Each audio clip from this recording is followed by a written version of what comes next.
Sarah with House Copper, and today we're actually going to play with one of my newest tools, even though it's a very old tool, but we're going to be using the circle cutter and how to measure copper or tin plate or even steel plate for cutting circles for any conical or non-conical, I guess, shapes, straight cylinder shapes. And I'm gonna talk a little bit about using the tool correctly so that you don't damage it and can break it, because even though these have stood up the test of time, they can break if you crank on them too much. So we're gonna go through the steps, and as always, please let me know if you have any thoughts or comments about it, and I hope that you too can find a circle cutter for your home garage and tool shop. So here we go. So first and foremost, you're gonna need to cut a square. And the square is gonna be dependent on the measurements that you take of your finished bottom or cover or whatever you're gonna be doing. And don't forget, if you're gonna be burring that circle, that you have to account for the burr with your final circle shape.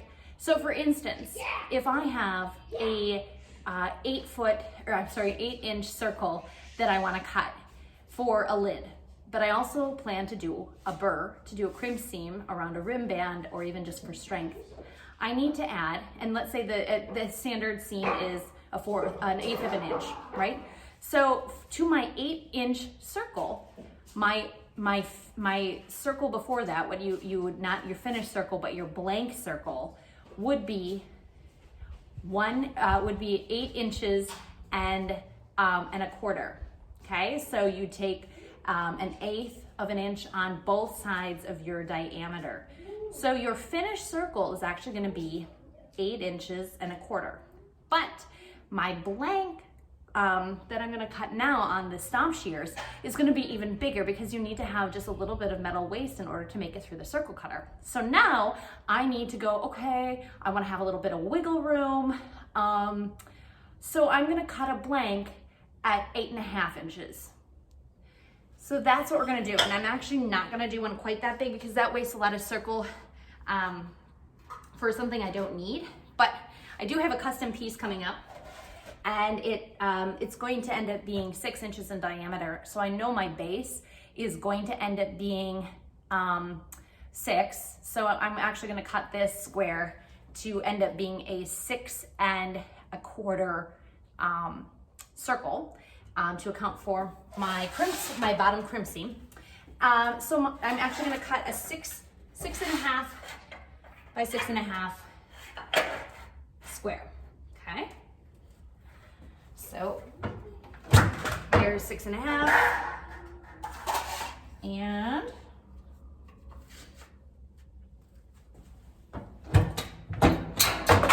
there's 6.5. Now we have to do another measurement. All right, so next, what you need to do is you actually need to figure out the halfway mark on the blank. So this is 6 1/4, which means I'm going to actually mark, I'm gonna use this measurement, but I'm gonna mark it's 6.5, so I'm gonna mark 3 1/4. So that's my center point when I put this on the circle cutter, as you can see.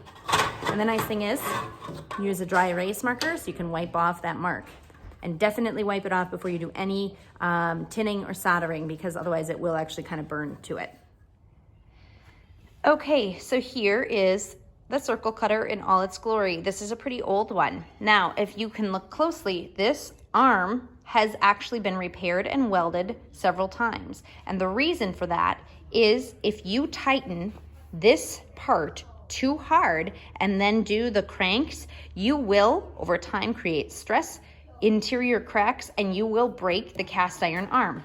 Surprise, but yes, so the pressure here will create a problem here. I actually have another machine that had the same thing happen. So you really can only put one thickness of metal through this, a pretty thin sheet, and you may not crank. And actually you can see there's some repairs here. There's too much stress here if you crank here, okay? So that's rule number 1.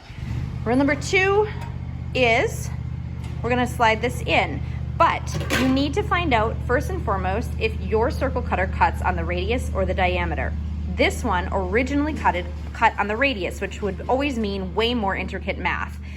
Bob is a brilliant mechanic and actually created a measurement here, and it's basically a tiny ruler that is cut into bronze that he did on his little mini CNC machine, and this allows me to now move my gauge to the diameter versus the radius, which is less math. Brilliant. If you need one of these, if you have a circle cutter and you would love to work on the diameter and not the radius, let me know and I'll hook you up with Bob. He will get you one of these. And then here is the middle. So this is my middle point here. That's what I want to line up that black point with once I slide this in. All right, so I want to have a finished circle of 6 1/4 out of my 6 1/2 blank, so that I can have a finished piece of 6. So what I'm going to do now is I'm going to adjust this, and I'm going to turn this down, see if I can. I'm going to adjust my marker to 6 1/4. And you actually want to be really exact if you can. Doing this like on the 32nd is horrible. Wait, no, 6 1/4. Why am I at 5? But keep doing this. There we go, 6 1/4. Tighten that back up. All right, next, here I go.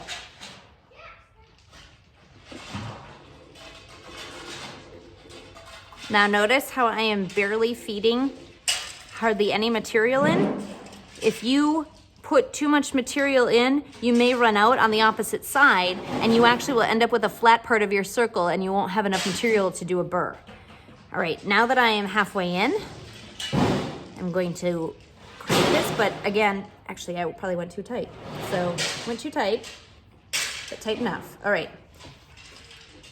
And now and I don't have this, I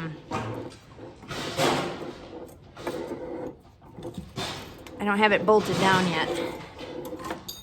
And sometimes you pull the extra metal.